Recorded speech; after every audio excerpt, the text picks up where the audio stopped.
Mike, turn your games down. Hi, everyone. Episode 308 of Games My Mom Found. I am Mike Albertin, who's playing a weird-ass game with me because I made them. This is Joe Larrey, and I may have just secretly discovered the horniest game ever. And I'm Julian Titus, smoking the largest cigar you have ever seen.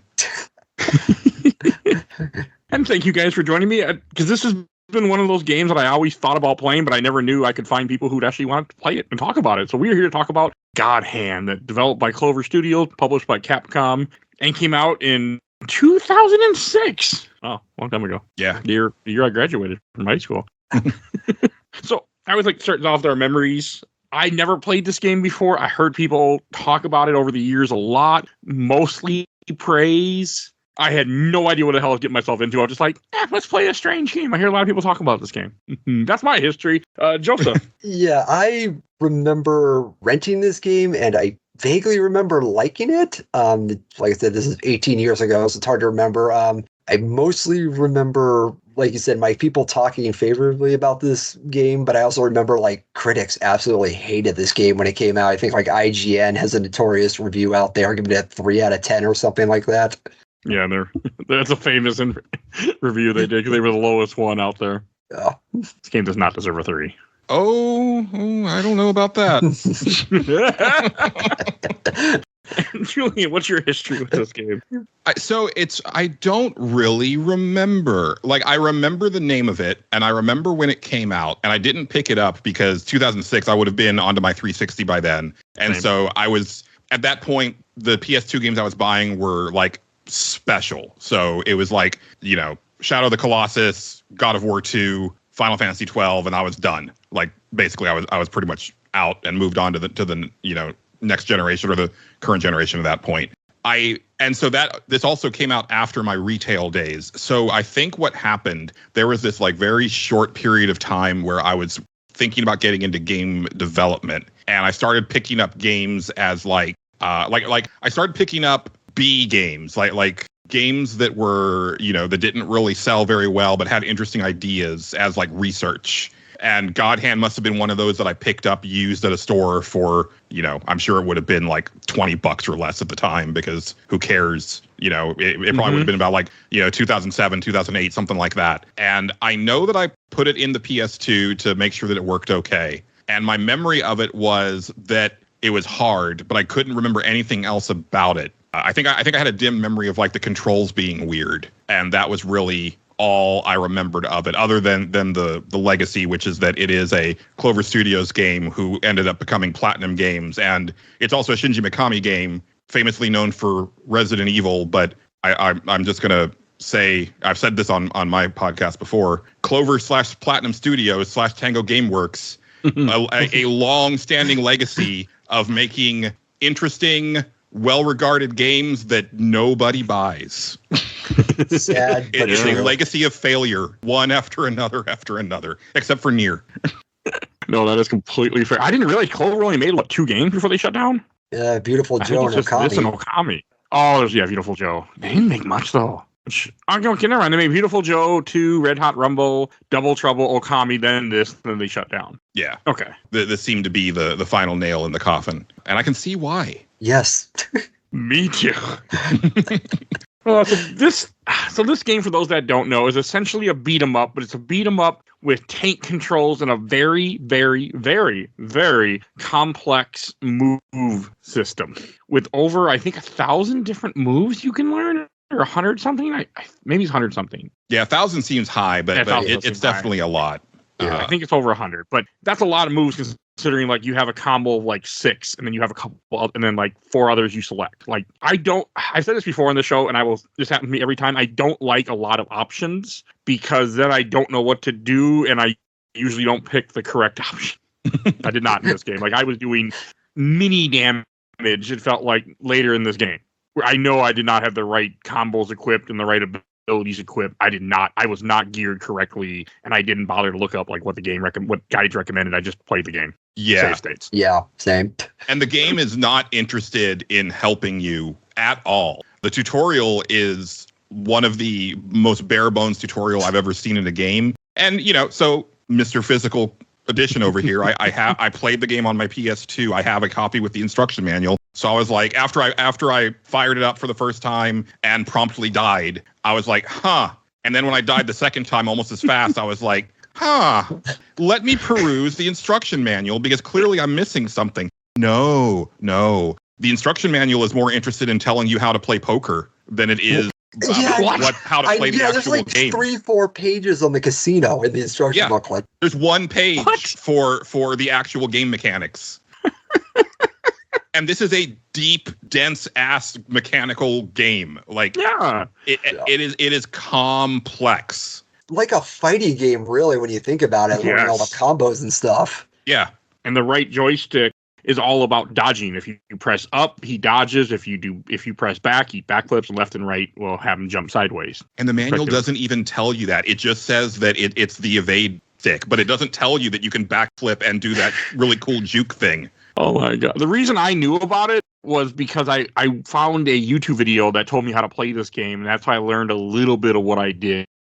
Joseph had told me to get the Dragon Kick move pretty quickly, and then I went with that. Mm-hmm. As like one of my special, because you do get a thing called a roulette wheel, which is not a roulette wheel, but you earn like little circles that then you can then spend on a special ability. Right. It's just such a strange ass game. Like, it was really fun at first because it had it had some challenge, but it didn't feel impossible. And then it gets to a point when you get about stage 6 out of 9 when the game's like, all right, now we're going to just kick your ass over and over again. You started on the easy setting, didn't you, Mike? Of course I did.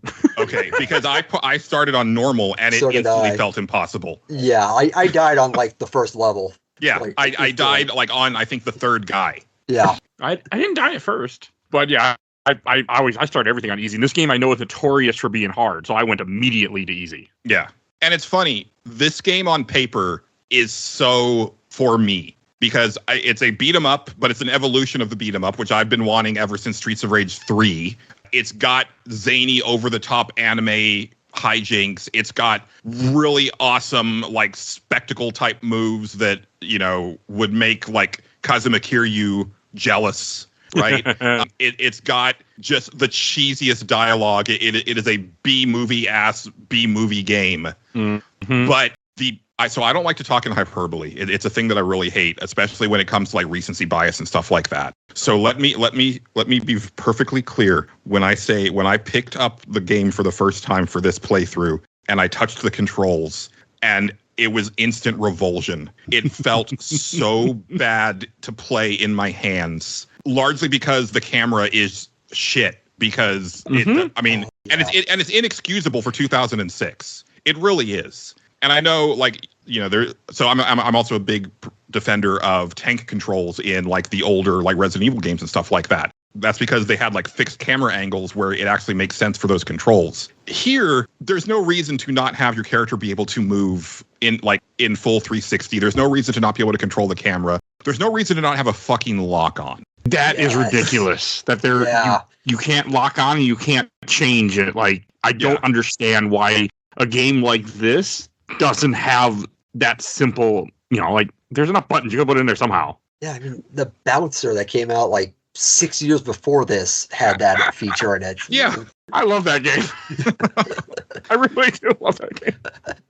And it's like, in a game where you have a special burst window move where you activate your GodHand that has a very limited time window that you need to focus down on tough enemies, but having the game decide for you who it's going to choose to pummel is just like egregious. I could not believe it. Like, I've not hated a game this much in a while, and our Patreon series for the stage select is called the Suffer Select, where listeners nominate bad games for us to suffer through. This is the most that I've suffered this year, and this is in a year where we played Bioforge and Lady in a Leotard with a gun. That sounds cool. No, I always feel bad when I have people play something that is bad. Like, I don't think this game is bad. I think the problem with it is it doesn't explain anything to you, and it's really fucking hard. Yeah. Full disclosure, I played it as far as I could. I played it over the course of like 3 sessions, and I did not get very far. I got to Q&A the very like flamboyant like mini bosses. Yep. And Yeah. I was like, there's no way that I'm getting past this. And so what I ended up doing is watching a Let's Play with super best friends. It was Pat and Wooly, who I could tell that like they had played through the game a million times and really understood the mechanics. And when you watch them playing it, a lot of stuff clicks. And it's like kind of like what I said, Mike, when we did Mass Effect, where, you know, the original Mass Effect does a piss poor job of telling you how to play the game. And once you know how to play the game, it's like a completely different game. And so then I went back with the knowledge out, you know, after watching Wooly play it. And I was like, oh no, but it's still like just the feeling in my hand is still so bad to me that I just can't keep going. But I can understand, like, if you can really knuckle down and, like, get into the nitty-gritty of what this game is, I can see where it can be a lot of fun and very challenging. But even with all of that, like, the enemies are so damage spongy, no matter what you do, Mike. Like, you said that, like, you weren't spec well, but I don't think it really matters. I think ultimately... Oh, it does. I'm watching a speed run, and he's just murdering them with one, like, really stupid move where the guy's flailing his arms, and it just murders them. Okay.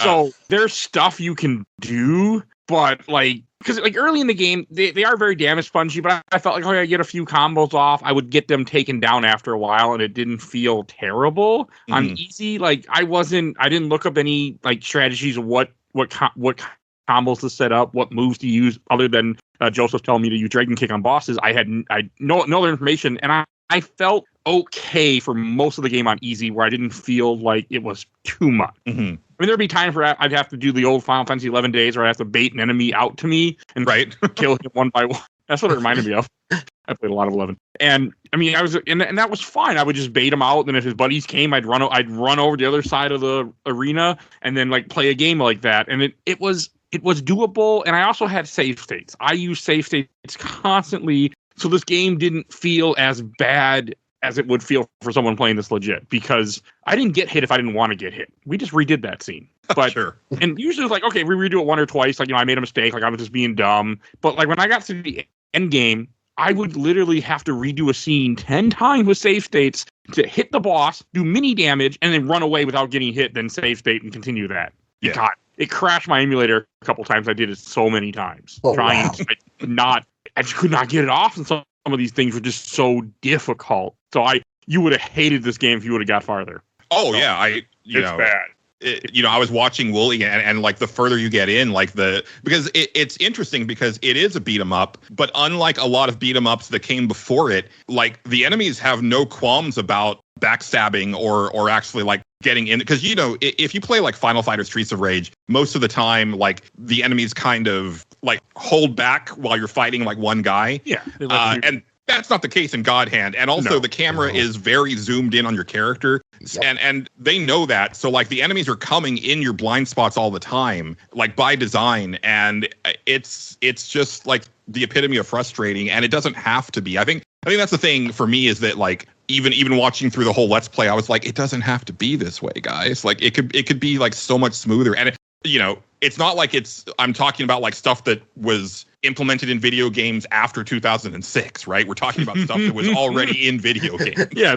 I mean, there is a radar to tell you that people are near you, but it's clumsy. Like it's like a Halo radar, but without the maneuverability of playing in Halo. And you're not really paying attention to it when you're in combat, because you're focused on not getting hit. Yeah. Like, yeah, because the game is very like it. So this game is very much for like the frame data sickos in fighting games, and the people who will spend hours like creating these incredible combos in Devil May Cry that you would never actually need to use in the game, because like the enemy is dead like 15 times over by the time you're finished with it. Like it's just for the spectacle of being able to pull it off, right? That's who GodHand is for. And I really do feel that it was one of those things where in development, like everybody got really good at the game and never like, you know, put it in front of regular people, and they got too close to it and they were like, yeah, this is fine. And then you give it to like anybody who has not been playing it nonstop for, you know,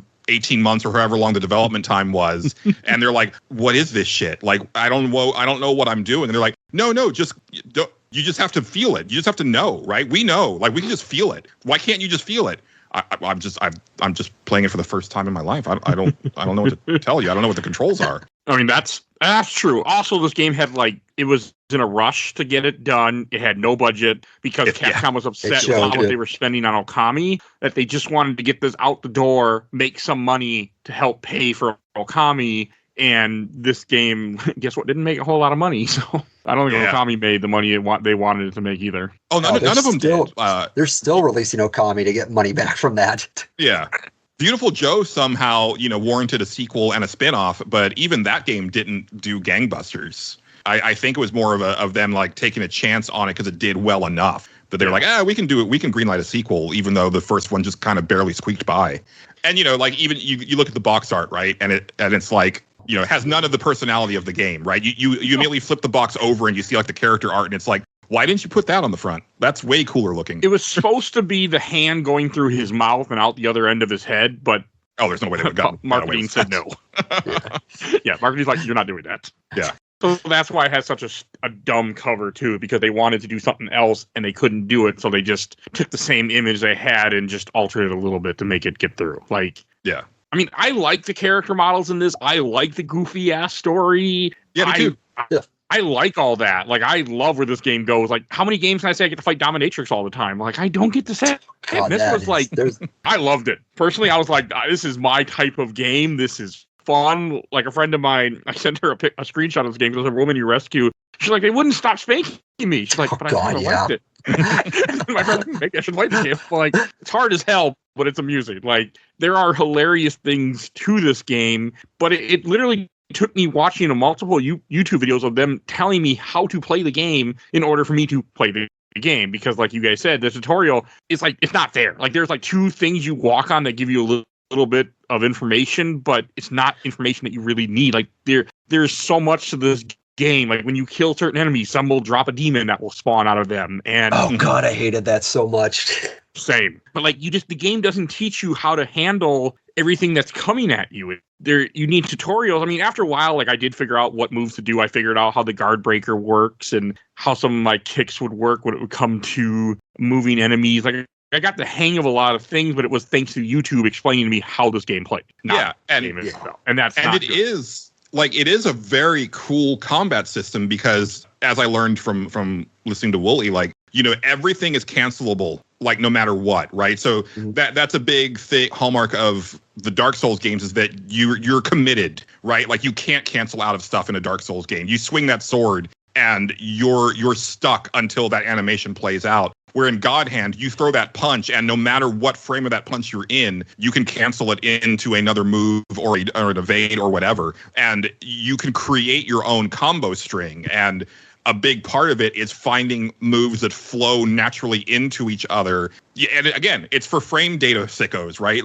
You're figuring out, how to make sure that the enemy does not have time to react, right? If you're giving them too many frames of space in between moves, they have a chance to guard or hit back or dodge, right? And so it's very much about finding those killer combos that kind of turn things in your favor. But the game's not going to teach you any of that, right? And no. It's kind of just a trial by doing, which on one hand, I do kind of miss the days of games being hey, figure it out. But I at least need to know what the parameters are for me to start to figure things out. Yeah. And talking about this game not explaining anything, did either of you guys notice that this game has adjusted its difficulty to how well you're playing? Yes. I didn't know what I was looking at until YouTube told me, and I went, oh no. Throughout the game you have a level system and you go from level 1 to level 2 to level 3 to die. Yeah. And at first I got to level 2, I'm all right, I'm leveling up, I'm going to do more damage. Oh, I leveled down. Well, that sucks. I don't want to do that, so I just won't let myself get hit. And it wasn't until later they said, no, you don't want that. You don't want it to get higher. I do. But it's so weird that it's oh, you're doing good and you're punished. It's wait, what? And even beyond that, sometimes enemies will just randomly get angry, and when they get angry, they start to reverse things easier, or they'll do more. I think they do more damage as well. So yeah, it is a decidedly punishing game, on purpose, right? And on one hand, it's I can appreciate a game that does that, and I think if the game I was thinking about it really hard because there's to me there's 3 wasted buttons in the control scheme. So I think L1 is the 180 turnaround like you would do in a lot of like Capcom games of the era. L2 is a taunt button, and then the circle button is like basically just to pick things up, right? And I'm like, put a lock on L3, let me control the camera with R2, and then like let me use like the circle button to evade, and put and then maybe you like hold down like L2 to do, and then press the circle button to do like the juke and stuff like that. Like there's things where you can instantly make like the game infinitely more playable. And this, honestly, this is where I kind of start to see the benefit of emulation and modding, right? Because I would love to play like an emulated modded version of this game that controls like goddamn video game. No, that's fair. And I'm sure there are mods out there where people have made this game much more playable. Like with save states, it was pretty playable because I could cheat like a motherfucker. But if I didn't have that, I would have never gotten through this game. I would have gotten halfway if I was lucky, and that would have been the end of it. I can guarantee you that. Yeah, you did it smart, Mike. I played on emulation too, but I refused to use save states, and I drove myself crazy doing that. It's too much. And I mean, I always say the 360 era is when they really started to go, we get it. Here, have some easier games. Like, we'll make it where games are going to be easier for you. But this is before those days. Yeah. But this is but this one goes like beyond, like this is very much like, this wants to punch you in the balls, right? Like I was even watching, I was noticing that like I was watching Wooly do the devil arm fight, like towards the end. And, there's boxes all around the arena to smash to ostensibly get like healing items and stuff like that. He broke every one, not a single healing item in any of them. And I'm like, that's just cruel. Yeah, there's not a lot of healing items in general in this game. Some enemies drop them, but their drops are random, which I can tell you for sure by safe stating and telling. I figured that out. A lot of times I'll test to see how things work, and I'll use save states in that way. And yeah, no, they 100% don't work the way that you would expect them to work. Yeah, I mean, really the only way to guarantee it is to save like the villagers, because they'll give you health items, but that's about the only way. Yeah, I mean, some boxes will have items, but also the boxes, I think the box items might be static in the level, because I feel like I did test that theory. Yeah. Items are, but the enemies drops are random. Also, when enemies drop weapons, they can then pick up said weapons again later on. Yes, and another thing with the weapons, when I was playing, I noticed if you get hit once, you drop the weapon, but you can beat the crap out of a guy with like the GodHand, and they don't drop the weapon at all. Nope. That was just really frustrating. You have to kill them to get them to drop the weapon, and then if your dumbass can't get to them in time, well, that weapon is going to be tossed aside. Or someone else pick it up, I should say. And that happened to me. There's one of the last areas of this game, I was getting so mad I wanted to throw my Steam Deck a couple times. I did not. But I did not like it that the thought crossed my mind, because normally I don't really get mad at games. I don't even like think things like that. I'm like, oh, whatever. And I was getting upset. Like, I was just getting really angry. And I was like, this is not, I don't like this. This is not me with games. And I have save states. I'm cheating. Like, and the game was still horribly difficult because I get like one hit off and I would do maybe a 20th or a 30th of their hit points and have to run for my life to try to get lucky again to hit them. Yeah. And then when one enemy died and spawned a demon, I literally went out loud, fuck this game. Just out loud. I think I know what part you're talking about, but that was the part I actually just stopped at. It was in the pyramid area, in the very end of the game. Where you fight I think it's like 8 dudes all charge you at once. It's like, and then more spawn when you kill certain ones. Yep, and then the last one you kill turns into like that super demon. I don't think it was even one was on. I had a demon spawn earlier because the demon enemies are kind of predestined to who it's going to be. That's going to be a demon when you start when the level is selected. Like the guide will tell you this one's going to be a demon or this what it is. So a couple times I accidentally picked the demon and killed the enemy. I had a demon. Like I killed the enemy, and then all of a sudden he spawns a demon. I go fuck this game. So that happened a few times. It was terrible. It made me want to quit playing this game. I mean, I didn't hate my time with this game, but I also beat this game in like 6 hours, not including all the save states I did. Oh wow, that's really good. I mean, I can play through games fast. Is that a good thing? I don't know, but I can do it. Well, maybe for this game it was a good thing. Fair enough. So that's just how I was with this thing, is I was just rushing through it. But I mean, I was having a good time for the most part, because with save states, I was able to, each fight with a person was another chance, and I was like, if I fuck up, I just redo it. But if I was playing this game legit with all the different combos and everything this game has to offer, I would not have been happy. So I get it completely. And it's a shame, like for me, I mean, I saw it in the Let's Play, but like, everything around it is like so my jam. Like the characters are just so wonderfully dumb, and like the dialogue is so corny in like a really charming way. Every time that Elvis showed up, I was like, oh, there's my dude, he's back. Like I really love that character. You get a lot of him too, so yeah.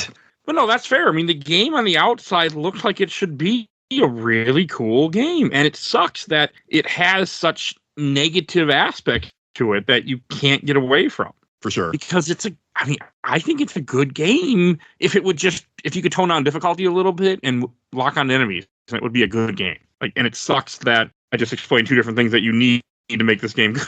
Yeah, but honestly, I think honestly the lack of the lock on is probably the most egregious one. Like I could probably deal with the lack of being able to move the camera around and have situational awareness if I could lock onto an enemy and then use that to, juke around and stuff like that. There is sort of a lock on, but it's really shitty and it doesn't really count. You can only do it if you have roulette abilities, but if you have roulette abilities, if you press it and then cancel it, you will be able to lock on. Huh. But you have to have empty roulettes or it doesn't work. Right. So, I mean, that's an issue because there's a lot of times in this game you're not going to have roulette because you're going to use them. So then you can't lock on. Yeah. So you're damned if you do, damned if you don't type of situation, because I use those things constantly. I had to. Like, and they're also some of the funnest moves in the game. Like, I don't know if you got the home run move. Yes, that's a great one. Yeah. It's just a blast. I mean, the moves are cool. You don't get enough roulette wheels, in my opinion. You can't redo levels. I know you can do some stuff in the casino. There's like some kind of fight thing, but I never messed with it, so I don't know what it did. It's basically an arena just to see how far you can get. I think it's like 50 levels. Oh, that sounds awful. Oh, it is, but you got to fight all the bosses again and everything. Okay, you can't just... I mean, I guess you can farm money in this game by playing in the casino, so you could gamble and then get enough money to buy all the upgrades. Yeah, and then plus in the casino, there's like these 3 giant chests that if you get like a jackpot on the slot machine, you get a really good. They're really good techniques in those. Yeah, and also it's worth noting that you can sell techniques for money, and there are like upgraded versions of older moves, so you can kind of like, basically upgrade your kit with like the same moves, but just like the stronger versions, and then sell off what you had before and apply that, so then you can try to upgrade more stuff. So I thought that was a pretty cool system. Like it's a bizarre concept because it's like, oh, I don't know how to do uppercut anymore because I sold it to the shop. But, it worked. And all the shop people are bunny girls, I think, in the casino. Yes. Yeah, why not? There's also a bunch of different costumes. I guess the one girl that you help throughout the game, you can get her to wear a bunny costume too in the cutscenes. So, I mean, I'm not surprised. I mean, one of the abilities you do, like, because every enemy will have a stun ability if you damage them enough and you're able to, or there's actually moves that can stun them, which I never freaking could do it. But I have it happen, but never like on purpose. It just would happen. But if you stun enemies, like you stun the female characters, you then spank them, which is hilarious. Yeah. Might not fly today, but I was like, this is hilarious for 2006 at least. Like I think I mentioned to you, Mike, like I did the ball buster to a woman character, and they just laughed it off. It did nothing to them. It's a really funny touch that they put that in there. That is like, yeah, well, they don't have balls, so it doesn't hurt them. Like, I'm pretty sure kicking a woman there still hurt. It's just not as bad. So, but it's just funny that the game has that. Like, it's like, yep, you can't do that. That move is really fucking useful, by the way. Yes, it is. The ball buster move, like the stun enemies later on, like really useful ability. You only got one roulette wheel. I used it a lot. And you can break a lot. Yeah, it's useful. That's what I use it a lot for. You can break a lot of different items. You can break a lot, like chairs and just random things you see in the arenas to get items. Like you kind of have to, in my opinion. Mm-hmm. I broke everything I could, just hoping for roulette wheels and food. Because even though I was using safe, I still took a lot of hits because I still would. One, I would take hits on purpose, or I just let the hits go happen because I'm like, well, I need to get this meter down because I don't want to die because the game gets too damn hard. Right. Yeah. It's kind of a weird thing where it's like, well, I don't want to do too good because it's going to get like way tougher. So, let me just kind of like coast in this level of mediocrity. Like this game. Yeah. How much in the speed run, he's playing this on die the whole time, so he ain't getting that's insane. Yeah, but speedrunner, so it's like all they do is play this game. Yeah, I normally will watch like a speed run before I sit down to record one of these with you, and I didn't do that this time, but I actually do want to go and check out like what a true master of this game looks like playing it, because it definitely feels like a game that rewards mastery, right? Because sometimes you'll see those videos where it's like, this is what 1,000 hours of Devil May Cry 5 looks like, or what have you. And it's like, okay, yeah, that's really cool. But in that time I played like, 15 other games. Yeah. You have to be a certain person to dedicate yourself to speedrunning, and my goal is to beat over 70 games a year. Right. 80, I mean, I'm about to do that actually this year, but like I don't have time. I don't want to learn any one game. I want to play lots of games. So I have a same podcast. Like that's my goal. Like, so I mean, I always give people credit for that can do that, but no way in hell would I ever want to ever learn a game that well. Yeah. I mean, like when I looked up how long to beat this game, they said with 13 hours on howlongtobeat.com, which to me is off because it didn't include all the hours you need to learn how to play this game. Well, but you yourself said that, you finished it in 6. I watched Wooly finish it in about 10, but he knew what he was doing, right? And so I think like 15, because I think I had looked, it was like 13 or 15 or something like that. And that kind of makes sense for me if, for like a first time through, like, failing a bunch of times. I cheated. That's why I was 6. Well, yeah, that's what I'm saying, right? So and Wooly, so his was like 4 hours longer than yours, and he knew what he was doing. So I can see, so that was 4 hours longer than your playthrough, and I can see tacking on another 4 hours on top of that for a first timer, like on easy. I feel like had I not been cheating, this game would have like taken me another 20 hours just to get lucky and to get good, but I would have never made it. Yeah. I would have dropped this game. Like if I would have bought this game back in the day, I would have dropped it in a heartbeat. Because this is not, much as I enjoyed what the game was without save states, this is not my type of game. With save states, it is one of my type of games. Like I like beat 'em up. I just don't like games with high challenge. Like, and I can go either way on that. Again, I think for me, a lot of it is just that it doesn't feel good to play, right? Like I think that I could come to grips with it, but I don't want to have to come to grips with it. And I kept thinking, like, if I had paid $49.99 for this in 2006, I would have been pissed. Yeah. Yeah. I mean, that's a fair statement. Like, this game sold, I think, 100,000 copies at first. That sounds about right. It didn't sell real great. I know Capcom was upset. But again, like, look, this is one of those, Matt McMuscles has a video about this game that kind of dives deep into it. And, like, I guess this was just Shinji Mikami wanted to make a game that was, and this is what he wanted to make. He didn't care what people thought. He just wanted to make what he wanted to make. Yeah. I respect that to an extent.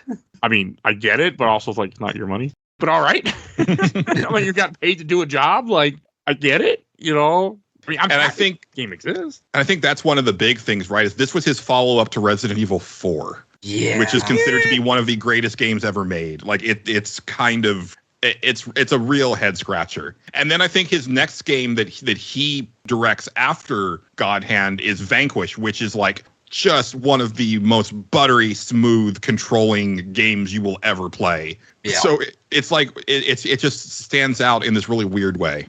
No, that's fair. It's just like I also agree with you. Resident Evil 4 is one of the best games ever made. Like I love that game. Like, and then he makes this just confusing. But I mean, I get it. This is what he wanted to make. He didn't want to make a horror game. He didn't want to make what he was known for. He just wanted to make a strange game that appealed to him and only him. Yeah. I mean, this game knows it's goofy. Like one of the bosses you fight are 5 little midget Power Rangers. Oh, they're fantastic. Fight. Yeah. I love that. You fight them twice in this game, and I'm like, and when they pose, they make a V. They spread their legs and make a V. I'm like, this is so fucking goofy. And they have the Underpants Gnomes voice filter on their voices, which is a like wonderful little feature. It's so like hilarious, and it wasn't. Some of the boss fights are fun and aren't too. The first half of this game, I don't think is not nearly as challenging as the game gets near the end. No, I mean, come on, you get to fight a luchador gorilla. What other game lets you fight, like, suplex a luchador gorilla? Man in suit gorilla. Yes, but you think it's a gorilla. Yeah. And his introduction is incredible. He's just like sitting there on a park bench reading a paper. Yeah. He comes back too. He's in the final levels. You fight him again. And there's like just a random robot fight for some reason. Mm-hmm. Yeah. You can fight him twice. Yes, actually. I did. Okay, I did too. Because he's an there's also unlockable bosses. There's one boss, which I didn't do. If you kill the two guys before you leave the area, if you check their bodies, you will unlock another boss fight later. And I'm like, yeah, I don't want to do any secret boss fights. Like, no. Like, we're just going to leave that alone. I'm like, I've seen what these boss fights are. I don't want to have another one. Like, the game's hard enough. Yeah. So, I mean, there's a lot of cool touch to it. I mean, you fight a guy with a guitar, and then later on, he has a guy with, after you beat him, he then comes back to you with a guy with drums on his chest. And then another guy with a guitar shows up after you beat them.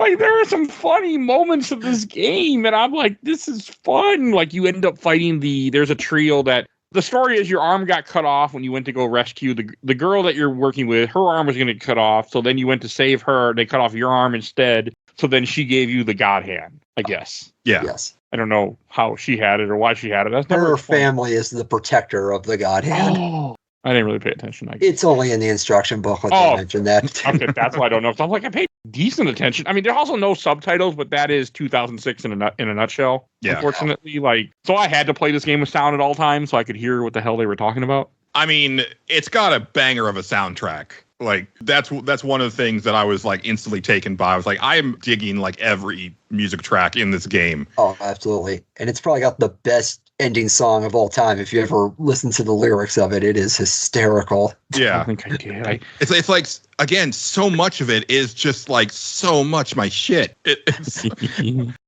it's just so like dreadful to touch. I got used to the controls. And I liked the controls. Besides the lock-on, about midway through the game, I got comfortable with what I was doing. Yeah. I got comfortable with the kicks. I got comfortable. But I get what you mean, because the game is difficult to learn and difficult. It doesn't feel good for a very long time. No. I don't know if everything feeling good. I got the hang of it on my Steam Deck where I could play it without issue. Yeah, I can't really like describe my feeling, but it really like comes to a head whenever I have to like rotate the character left or right, and it feels like he's not actually in the game. I don't really know how to quantify it. All I know is it feels bad for me. And even the animation, like when you are rotating him, like it's just this really awkward looking thing that, and I can't imagine anybody looked at that and was like, no, this looks fine. This is how a human being, moves through the world. I mean, I don't know. It's a really bizarre choice that I don't understand. And the only thing that I can think of is that, since Resident Evil 4 was, a tank control type game, right? It was, even though it was like behind the back, it was still very much like, up is always forward, and then you rotate Leon left and right before you move forward again. Mm-hmm. But that game is a much more deliberate type of game, where this is very much trying to be, a very high energy, high reaction time or low reaction time type of game, right? Like, you need to be like Johnny on the spot to react to these enemies, and they expect you to be Johnny on the spot for a lot of this stuff. Also, this game uses the Okami engine too. That's weird. Yeah, they didn't want to spend money to make another engine. So that makes sense. It's just weird to think of these two games occupying the same engine. Yeah, I thought it was the Resident Evil 4 engine for a while there, just with the back of the camera and everything. It feels so similar to it. That would make sense, but no. They decided that the best engine that they're like, well, we have the Okami engine and we don't want to spend any money, so here you go. Like, that's why when you look at terrain, like, it will go through things because the engine wasn't the best choice for this.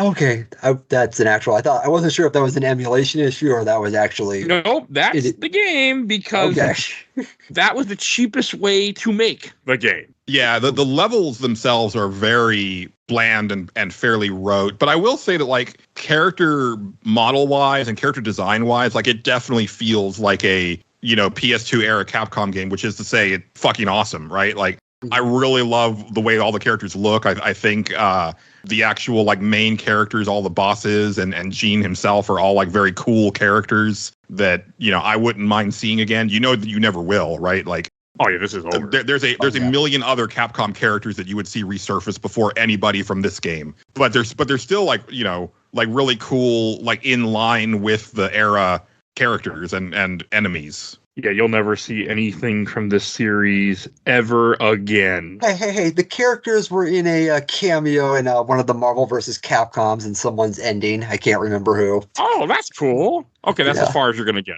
Yes. Like, we're never getting the GodHand 2. We're never getting, like, no one's ever revisiting this. I don't even think Capcom remembers they own this property because they keep using Okami and Beautiful Joe, but they don't remember this.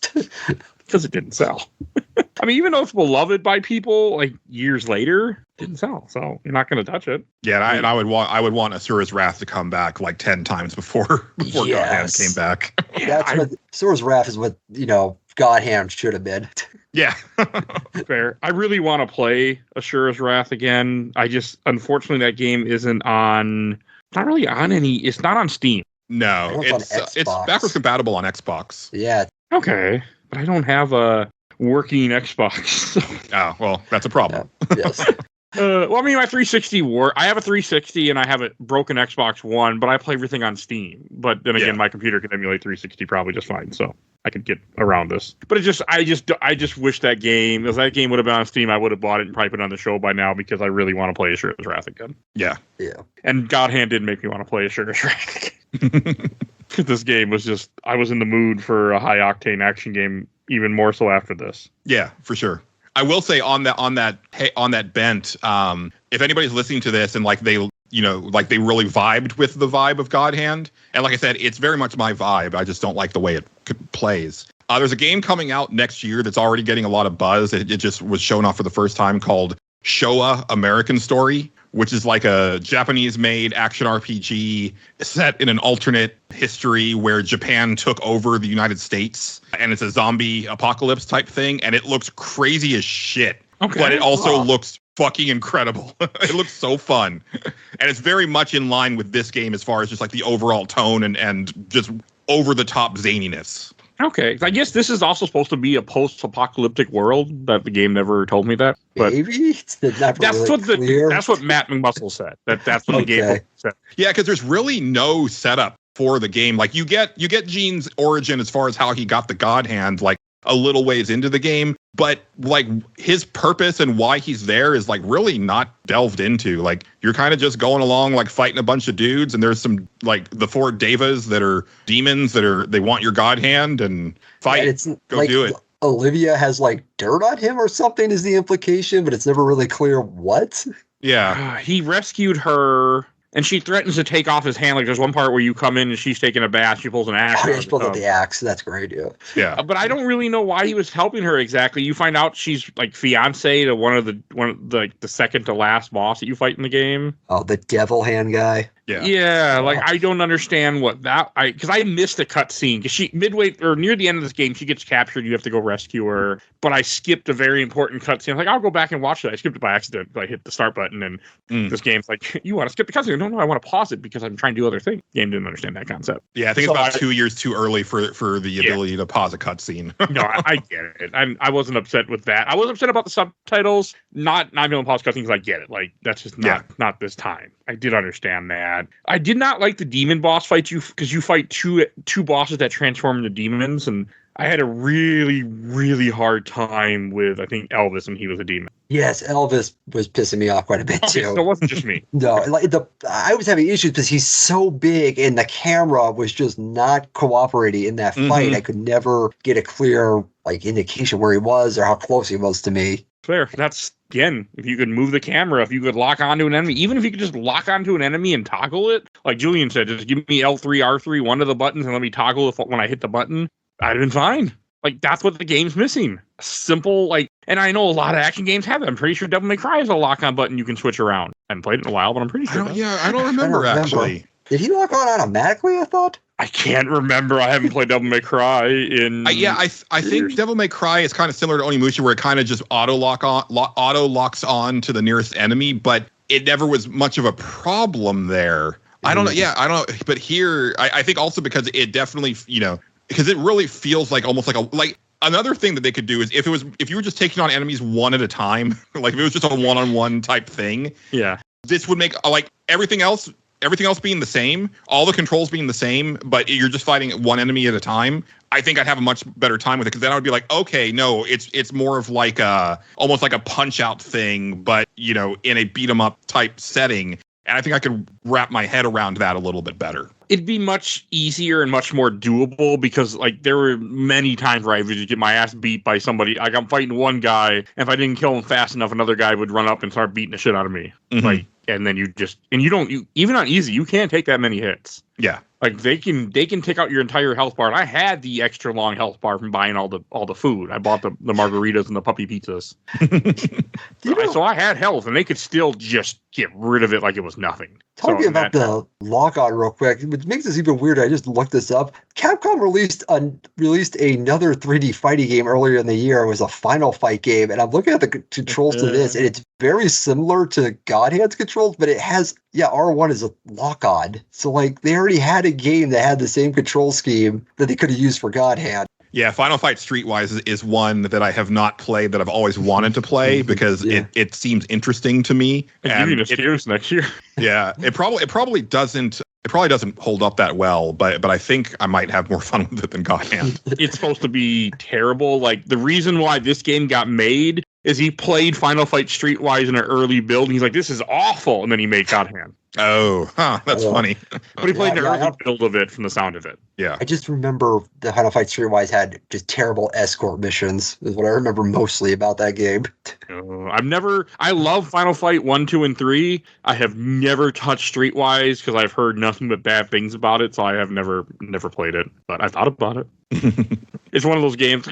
I like the PS2 era a lot. Like, I play a lot of PS2 games on this podcast now because I just like that era. Yeah, me too. One of my favorite gaming eras for some reason. I mean, well, they did a lot of experimentation with the different games and stuff, so they all had like their own identity and stuff. Like, I'm gonna finally play next year Blood Will Tell. Great game. Oh yeah, I really regret not picking that game up. Is it expensive now? Oh yeah. Yes. Okay. I won't be picking it up when I play it, just to be fair. But yeah, it's one of those cool games game too. So I heard one of my old co-hosts said we were gonna do it, but we just never got around to it. And it's been on my mind for over 4 years now. So I just said, fuck it, it's on the schedule for next spring. A price for a pre-owned copy of Blood Will Tell is going for $650. What the fuck? Yeah. How much is GodHand? GodHand, I think let me double check. I think it was $350. That is, who the fuck is buying this shitty Okay, PS2 used copy of GodHand is going for $248, and a sealed copy is going for $350. Who's paying that much for this shit? I don't know, but I've got one for sale. You didn't pay that much for it, right? Oh no! I said, I bought it like dirt cheap when it was relatively new. Okay, good. Because I would have felt bad if you would have, like, I don't want anyone to spend that kind of money, especially on a game they don't enjoy. Oh yeah. I would feel bad. I've never bought a game like, people actually pay those prices? Apparently, because they're selling it. People buy them. I just don't understand. Like, I mean, and I love games. I love video games. I am surrounded by PS2 360 games. I have a few Switch games. Like, but I would never pay $300-$600 for a game.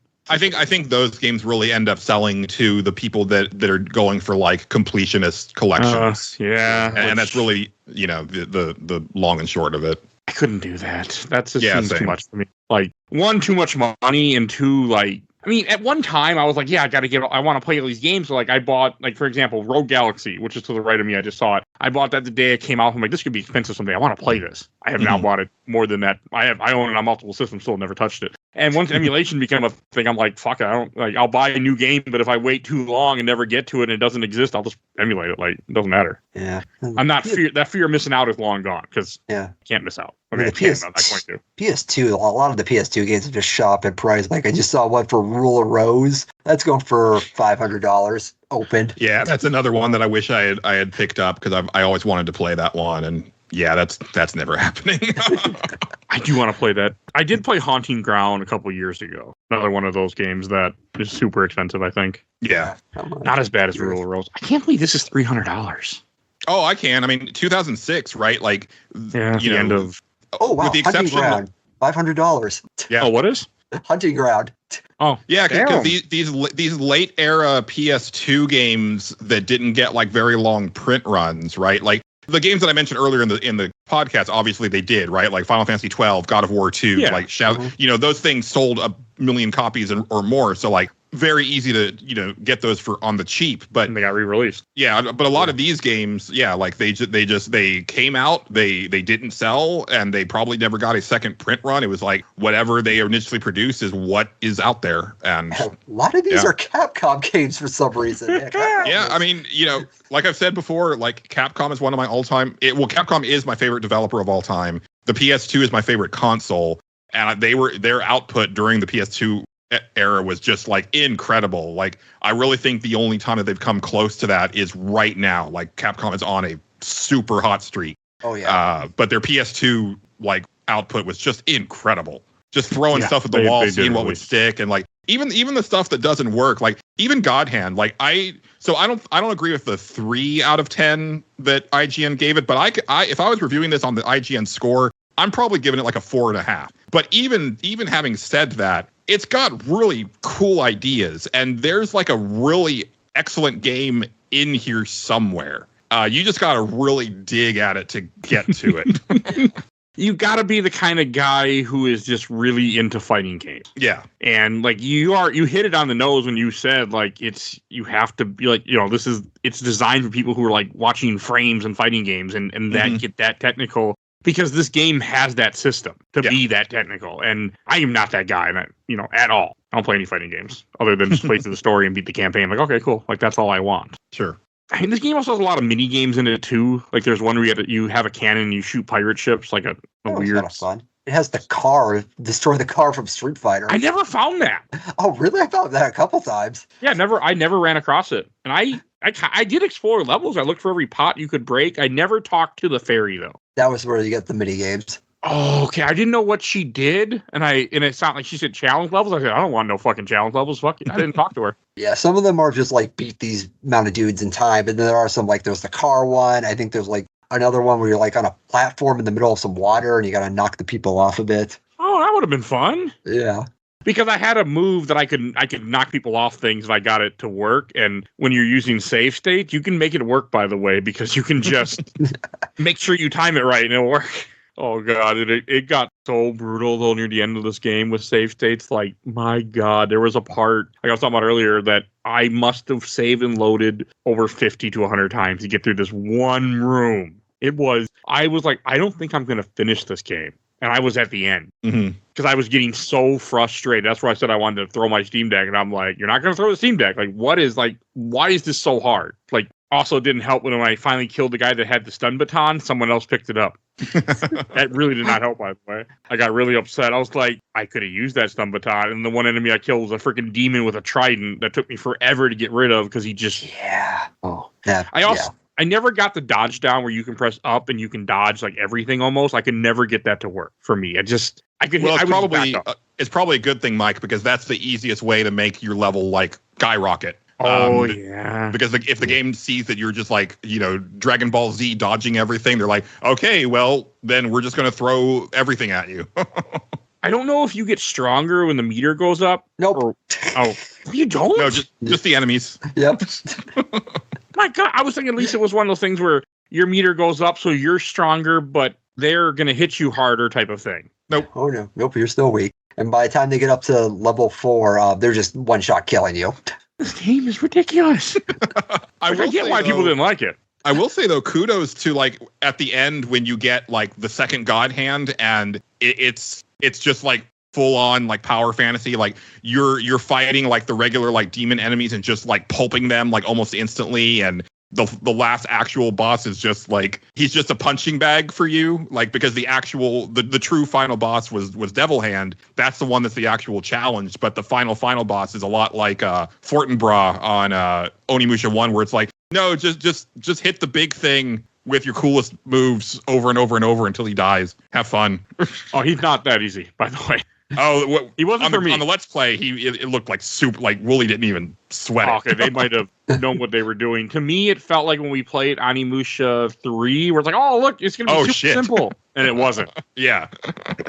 So, I mean, it wasn't, maybe it can be if you know what you're doing, but I had to save state a whole bunch to get past him. Yeah. But I don't think I was spec'd right with what moves to use. I mean, I did upgrade my abilities. I did change them out. I did buy new ones. I did look at what they said. I changed out, but I just never felt like I was strong like I wanted to feel like. I was doing, chintzy damage to enemies. Like I had guard breakers. I had all the different combos that, I looked and I did adjust things and I had stuff and like I started off with quicker attacks. I could try to get more, the more powerful hits in later. Like I got that from a YouTube video. But I still just never felt what I wanted. I never felt strong. I like to feel strong at the end of the game. Yeah, for sure. And this game wasn't that way.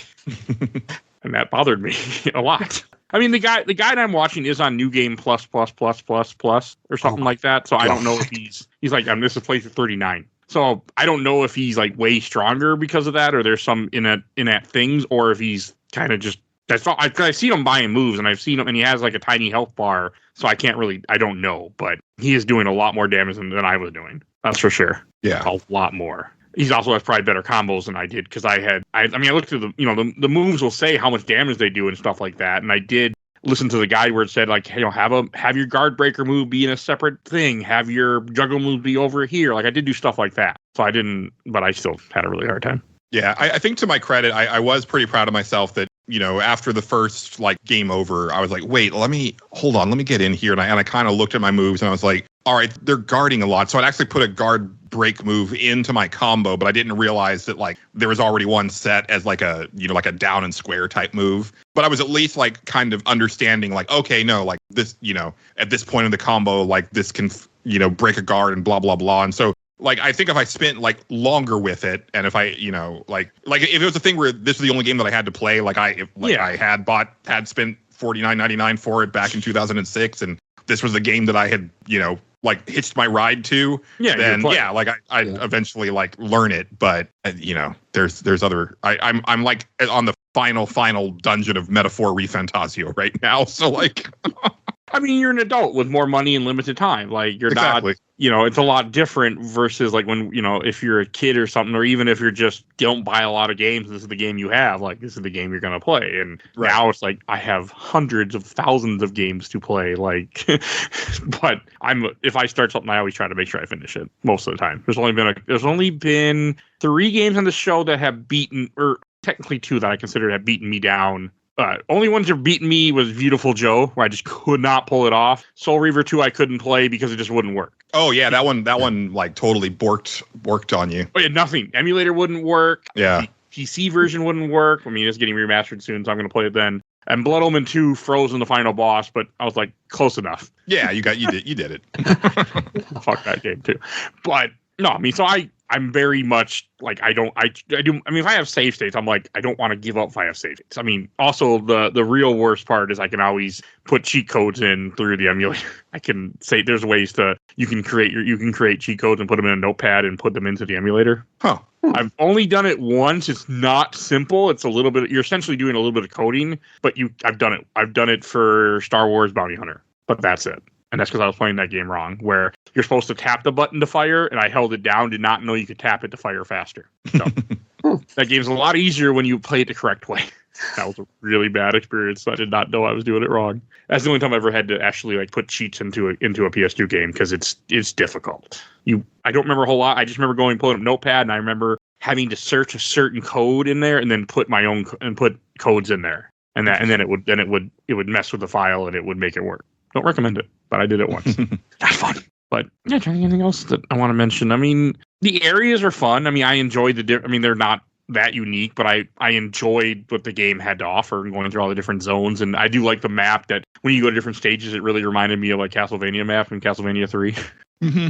Oh yeah. So I appreciate that little. I mean, I always like when a game has a map. Just, oh look, you traveled across this land. It's a thing for me. I like. No, yeah, and it also like harkens back to some like arcade games as well. It has an arcadey feel to it. Yeah, I think Final Fight does it. Yeah, Final Fight kind of does that too, where it shows you going across the city, all the Final Fights. And this is essentially, inspired by Final Fight. So Yeah. Actually, now that I think about it, it reminds me a lot of the arcade version of Double Dragon 3, which famously had like an in-game shop where you would spend quarters to like get power-ups in between levels. Hey, microtransactions before microtransactions. Oh, wow. Mhm. Yeah. That is shitty.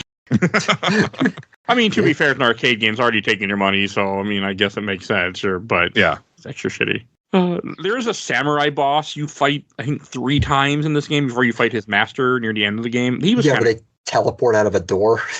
yeah, I didn't mind it because then you get his katana when you beat him, and his sword is really nice to use for the seconds you have it. Yeah. Before you break, because everything breaks in this game quickly. quickly. Did anybody notice, like, when you go into the pause menu, there's a button, and if you press it, it shows you what, like, Olivia's been doing while you're out on all these crazy missions? Yeah. That's what that was? Yeah. It's really, they add more, like, the further you get into the game, there's, like, more, and, like, it's a very 2006 type of thing, right? It's like, oh, here she is, like, laying on the bed, and, you know, here she is looking at the moon, and here she is in the bath, and I mean, this game screamed 2006. You fight women with whips, you spank them, you like, I mean, this game is that. There's a cutscene where a woman's like whipping a guy, and he's like, "Who more?" That made me laugh. And he's upset. That part is pretty funny because if you can rescue all of them, like they give you, there's like I think 3 of them. And they each give you, they play the same animation where they give you like the chest with the stuff in it. But the last guy, he gives you the chest and he turns around, he sticks his ass out at you, and he kind of looks back at you, and he's like, "I liked it," and then he runs off. It's fucking hilarious. Like, I mean, there's little things like that are just like, yeah, this game is kind of cool. It's just, if you just tone down the difficulty, I would have liked it. I mean, that was my whole problem. It's too damn difficult. Yeah, but the personality is like spot on. Like it's a very special game. Like I think it's worth looking at. Obviously not for the money that you would have to get it used, but you just play it the way I played it, emulator. Like nobody should be paying $300 for this game because you're not benefiting Capcom, you're not benefiting Clover, you're just benefiting the guy who picked up this game probably in 2006 and been sitting on it for years. I mean, now if Julian sells a buy from him, if you're that stupid, go ahead. Other than that, like, don't buy this game. Now, if they would re-release this, like even just put it on the PS2 or something, like, put it on the PS2 store for PS5, then sure, like it'd be worth like $10, easy. Yeah, but that's never going to happen.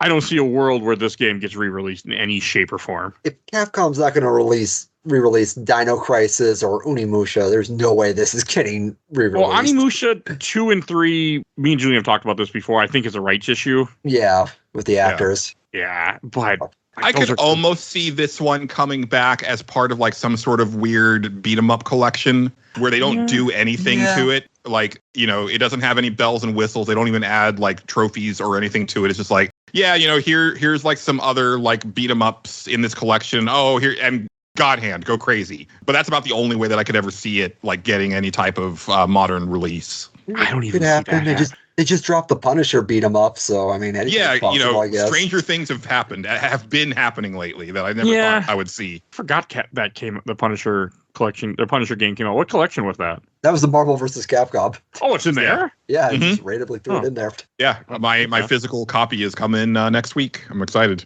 I got mine over the weekend, and like I think I posted in the Discord, it has a nice little comic with it, which is pretty cool. Nice. I'm so happy that got re-released. I never thought that was going to happen. Yeah. So, strange things have happened. You guys are correct. But those are good games. They were just licensing bullshit. This is a good game for certain people, but this is not something that I don't see them doing it.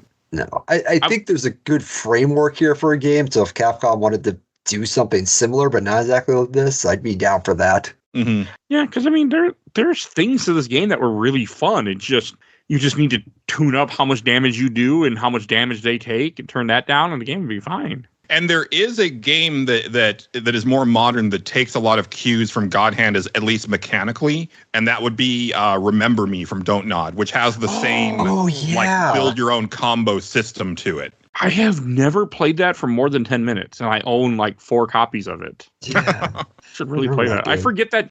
Funny thing, I forget that game exists, even though it's one of those, like, it's a Capcom too, isn't it? I don't know who published it. Don't Nod is the developer, but I don't know who. I might think it was published it. Square Enix. Was it Square? It's possible. They like. I think. Oh no, it was Capcom. Yeah, Oh, was it? Okay. Well, there you go. I always wanted to play it. I forget it exists. Yeah. That's another one of those games. I'm like, because it's from the 360 era, which is another era I really love for gaming, because gaming gets much more friendly in that era. Mm-hmm. They want you to finish games. They give you more checkpoint. They make games more easier for people like me. Like, that's that era. Oh, another one. I mean, or one thing I want to mention. There's a little chihuahuas in this game too that you run into. There's like they're like poison chihuahuas. They bite people. Like they're only in a couple scenes, but that also amused me. And then you get to do you can bet on them racing. Yeah. Oh, never did that in the casino. I didn't. I did the slots once, and I played blackjack. Blackjack, I could pretty much cheat because I could save state, so I know what kind of card he's going to draw. So, and I personally like blackjack. I won't play in the casino because real money will go away, but I like it. See, this is why Capcom should re-release this game, because they can microtransaction the hell out of that casino. Yeah, but that would take real work to set that up. So, I mean, they have released good collections, but I also wonder, like, this even exists anymore. That's actually a really good question. We know Okami's been everywhere, but has Beautiful Joe ever been re-released? It's not been re-released, but they've put him in as a character in the Marvel vs. Capcom game, so he has some representation out there. But, like, I wonder if they still have access to all Clover's games, like, if they even cared enough to keep some of these. Yeah, because this was very much in the era where, like, Japanese studios in particular were like, well, we're done with the game, burn it down, like, we don't need these files anymore, like, move on to the next thing. True. I feel like with Beautiful Joe, they might just, because they did release, I mean, it was a GameCube exclusive, then didn't they move it to PS2? Mm-hmm. So I feel like there may be one of the files is hopefully still around. Yeah, because I would like to see this be re-released, but just so suckers aren't paying $300 for this game. But yeah, I mean, I always wanted to experience it, and now I have. Yeah, and I never want to experience it again.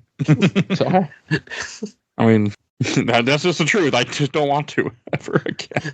Are any other things you guys want to mention? Should we go on to questions, comments, and memories? I got a couple, not a lot, but a couple. No, I think I got all my stuff out. Yeah, I'm good. Okay. I didn't expect to get much, but I was like, I'm going to try and see what people have to say. So from the I watched the entire Overload replay. Okay, I got more than I thought I did. From Devin Lake, isn't this a comic book or are they different things? Don't know what he was referring to, but I'm guessing different things. Yeah. So I've excuse me. I've just started reading Berserk, and the main like villains are called the GodHand. So I can only imagine that this is like a reference to Berserk, because as I've very rapidly started to realize, Berserk is super influential on video games.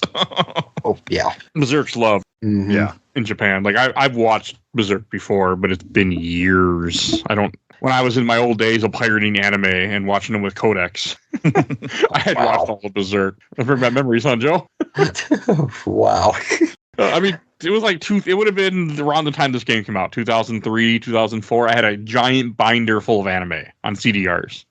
Wow, that takes me back. I don't have it anymore. But at one point I said, like, why am I still lugging this around? And it just went to garbage. I kind of regret it sometimes, but yeah, those were days. Yeah, the dark days. I had all attention too. CDRs. 110 episodes, 100 something. I had them all on CDRs. And then from Star Myers, So Memory, So Good. Or So Mimi. Yeah, that's what it is. So Mimi, So Good. And then you put never play. All right. From Charles Bells, remember the super replay of this game? Apparently Game Informer did a super replay of this, which I've never watched because I haven't watched the majority of those. But that's how people know this game. Interesting. From Nikolai Jensen, I wish this got a remaster because it's pretty awesome and tough. Many boss fights had me barely making it through. To be fair, the same way I played with save states, and I still struggled on some boss fights because like I wouldn't be able to get on a move sometimes. And from Jerica Rose, I played it back when it first came out. To this day, it's one of my favorite video games Capcom has ever released, like probably my top 5. I adore the combat system and how weird it is, but also how much customization you have. You can make various builds in a way you really can't in other character action games. The story and characters are really fun. I love that it's basically a parody of Fist and the North Star with a bunch of other weird referential stuff like the Power Rangers or the giant enemy crane. It feels like the video game equivalent to a Naked Gun movie and nails it perfectly. I'm begging Capcom to re-release it. One day I adored this game with all my being. Wow. Oh, I don't see that happening. High praise. That is high praise. Like again, people do love this game, and I'm happy for them, and I'm happy it exists. For sure, So, yeah. From Quentin Crow, currently in the middle of watching the Super Replay. And from Joseph Butler, friend of the show, co-host of the show quite often. GodHand is such a weird game. They bumped the difficulty up for no reason because the American team is weird and thought the game was too easy. It's also made by the guy who made Tekken, and this is one of his bad-selling games. The other one is Devil's Third. But it's short enough to have fun with, plus I'm a big fan of the rival character trope with the same power, then you get both arms at the end. They're also a fun way to play by never using GodHand mode, and you leave the kick me sign on your back the whole game. Oh. He's just kidding. He might be confusing developers though, because Harada's the director of Tekken, and Devil's Third was from the guy did Dead or Alive. Itagaki. Yeah. He's a Dead or Alive guy, right? Yeah. I got so into Dead or Alive at one point in my life. Woo. Around this time, 2006, 2007, I got huge into Dead or Alive. Yeah, that'd be Dead or Alive 3. Yeah, that was Xbox. I was good at it, actually. Like, I played it online in the Ultimate thing for Xbox, and I was actually good. Like, and I don't say that doesn't happen very often in fighters, but I was actually playing online and decent. Oh, yeah. You're like Dead or Alive 4 on the 360. That's like early Xbox Live for me, where I was still using my headset and actually like, having fun, just like talking to random people, like while we were playing Dead or Alive 4. Like it was a simpler time. I have never played Dead or Alive 4. I only played Dead or Alive, really not even 3. I just played Dead or Alive 2 Ultimate because it came in a pack that I bought for Xbox. That was the only one I ever really played, and Extreme Beach Volleyball. I don't know. I played a little bit of 3, but it was really just this little cycle. I also have Dead or Alive 2 on PS2. I played that too. That's not good, by the way. But it's a weird thing. Like I've never touched the series since. Series don't exist anymore either. I don't think so. Yeah, it doesn't. Is it still alive? I thought it's been a while since they made one. They had 6. I think there is the most recent one is like notorious for how much DLC they put out. Yeah, like you have to pay for hair, for Christ's sake, in the new one. Yeah, like I think if you wanted to get everything for the most recent Dead or Alive game, it's something like $500. My God. Yeah. And there was a beach volleyball, but I don't think it came out in America. I think it was only in Japan. Yeah, the last couple of those have only been Japan. And then there's actually a new one apparently that's coming only for Japan. It's Prism something. I saw a trailer for it just randomly. And I was like, oh, they're bringing that back, huh? And then I was like, oh, but this is definitely not coming out here. Those are fun. I enjoyed 1 a lot. I bought 2, never played it, and had a poster of Tina hanging above my bed when I was younger. In my early 20s, but I really like those games. I'm sad they don't come here anymore. I get it, but I'm sad. Oh, right. And then from Logan Krause, you should play Asura's Wrath. That would be hilarious. Halfway through, that would be hilarious. I will at some point. I want to replay it. I don't really want, like, my 360 works and I have it next to me, but I just don't want to actually like use it if I can help it. It's only when I get desperate and like I want to play this game. It's only on 360. I'll play it on 360 because I know 360 emulation exists, but I don't know how good it is. I have a good enough PC to run it yet. I know it's there, but it's hard to find ROMs to it for. Also, they're not as frequent as other stuff. And ROMs are a little harder to find. Like some of my good sites have went away. Thanks, Nintendo. Yeah. Because they're the reason why it went away. So that and Lego. I don't know. Lego took out a bunch of people. Like, just leave it alone, guys. Like, it's gonna pop up again later. Like, just don't leave it alone. So yeah. I mean, I have a Lego games. I bought every one of them. Plus, I have them other ways too. But it's like, just stop it. Leave my old ROMs alone. Oh, like I forget, there was something that they did a copyright. Oh, Metal Gear Acid. That was one of the ones that was stricken from a site because of copyright. I'm like, really? This is the game that you're going to go after? Like, you're not going to re-release Metal Gear Acid, guys. Don't worry about it. All right, from the official Laser Time community, from Chris Slitchos. I always remember GodHand getting a 3 on IGN when a low score like that was unheard of. Then Giant Bomb played the whole thing, and I really got an appreciation for it. Right? From Rick Terasi, my arm. From Greg Moore, what we have here is a game that looks utterly unserious at a glance, but is dead serious about its mechanics and nothing else. For a certain type of action game fan, this is the ideal way to make a game. GodHand remains one of the most well-designed action games of all time, and to think it released at a budget price. Oh, did it release at 40 then, maybe? Or 30? Oh, I don't know. It's hard to find that out. Yeah, and like I said, 2006, I was out of retail and, on my 360. So I was aware of it because of like magazine reviews, but not necessarily like, paying attention to it when it came out. So maybe it wasn't $49.99 when it came out. That would actually make a lot more sense. Yeah, I mean, I only know about it because of years later, the internet has talked about it a lot. Mm-hmm. The only reason why this happen. And from Andrew Sanders, probably one of the most creative PS2 games, to be honest. I don't remember tank controls, just said it was punishingly hard. I remember this boss theme, and he posted one of the songs. From Luke Beatty, that's one of the clearance games I got when Comp USA was going out of business. I got it because all the magazines I read made it sound worth getting. After seeing what it's worth now, I'm glad I got it. I enjoy it, though. I will admit I still never beaten it. Fair. From Daniel Trichet Jr., best music ever. From Owen Washington Hobbs, I remember the Watch Out for Fireball boys really loving this one. And from the PlayStation 2 group, I got one comment from Lennon Rivera. My brother picked it up from Walmart eons ago for me as a gift for about $20. It's honestly one of my favorite games. You can customize your character's fighting techniques. Fighting Q&A for the first time on this game had me rolling in laughter. And he actually posted a picture of him playing the game on I think, a PS2 somewhere. So, yeah. Oh, wow. Okay. And from Retro Gaming Hysteria, I got two comments from Joao Lewis. I have finished this game. It was very difficult. And from Steve Mercer, I still play it sometimes on my PS3. It's hard as heck. It has a strange atmosphere. You're not wrong. So, yeah, that's all I got. And before we go to Shelf Stacker Box, I want to give away a code. And you get a mystery code because I took this picture and I cut off the name of the game like an idiot, and I have no idea what it was. So, here's your Steam code. It is 30F26D9P26DHQPXI. And that O is a circle, I think. So, no, I'm not sure. I can't tell. I think it's an O. It's hard to say here. Sometimes it's a humble bundle code. Sometimes they're not. But I don't even know what the hell it is. So good luck. I hope you enjoy it, whatever the hell you get. So there you go, guys. I just got to get rid of codes.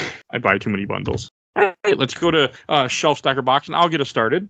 I'm going to put this in the stack. I had decent fun with it, even with the challenge, but I will never, ever touch this game in my life again. But I'm glad I played it once. I'm glad this episode will exist for all time. So my journey is chronicled, but yeah, never again. But it's not a bad game. It's just way too hard for me. And Joseph. I am going to put this in the box. Like you said, I don't think this is a bad game at all. I think there's a lot to like, especially with the combo system and just its own personality. But the combat, but overall, the difficulty is just way too much. The lack of a target lock or camera control just adds to the frustration of this game. So there are bits to like about this game, but it's just, at the end of the day, not for me. No, and that's completely fair. I get that 100%. Not really for me either, to be honest. So, and Julian. I am putting this in a box, a priority mail USPS box to the person that buys the game from me, because I never am planning on playing this ever again. I respect the hell out of it. And again, everything about it other than the way it feels and plays is like totally my jam. I just, oh man, like just instant recoil, like the second that I get my hands on the controls. Well, that's fair. I get it 100%. I'm sad that this game was as difficult as it was. It really kind of let me down. Yeah. Oh, and a thing I forgot to mention, like, near the end of this game, you go through a tower, and one of the boss fights you fight is two women, and then you fight a guy that looks like he's from, I think it's Enter the Dragon is the one with the guy in the yellow suit. Yeah. Yeah. Okay. Mm-hmm. It feels like he belonged in that movie. That's a really hard boss fight that he will kill you if you get the combo off, you are dead. Save states are wonderful for that. Yeah, I should introduce what we're talking about next week. Next week, you can hear us talk about a fun game, Spyro 2, Ripto's Raid. So that's what we are talking about next week, which I'm also playing for the first time in my life. Oh, nice. Never played it. Never played anything past Spyro 1, actually. Don't know why. I never did. So that's what you hear about next week. And Joseph, where can people find you at? Currently, right now, you can just find me on the games my mom found Discord. You got to put the plug in there. Definitely, I'm on there quite often and active, so you can find me there. And Julian. You can find me. I'm still on Twitter at Julian_Titus. I'm also on Blue Sky. Just search Julian Titus.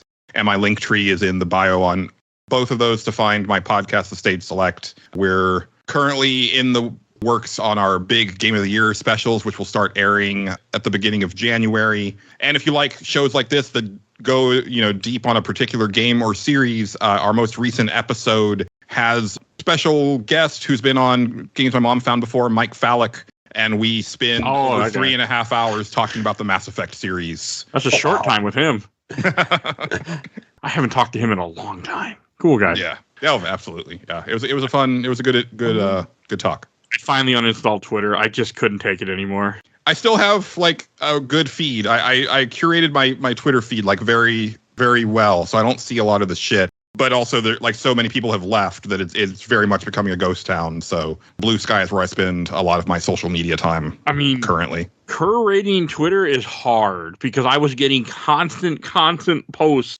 from people I did not follow and had no other followers with, but Elon Musk, like, these are the guys I like, so you're going to see their post. I'm like, I don't want to see their post. Oh, God.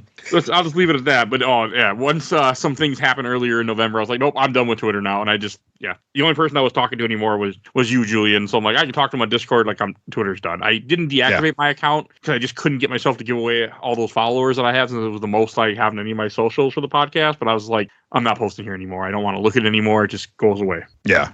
I just couldn't take it. Musk is too much of an idiot. So I was just done. But no, I don't blame you for, use it. Like, and if you got it curated to where it's actually like showing you what you want to see. I mean, all I would get was ads and political bullshit I don't want to see. Yeah, no, it's still pretty much just all video game and nerdery.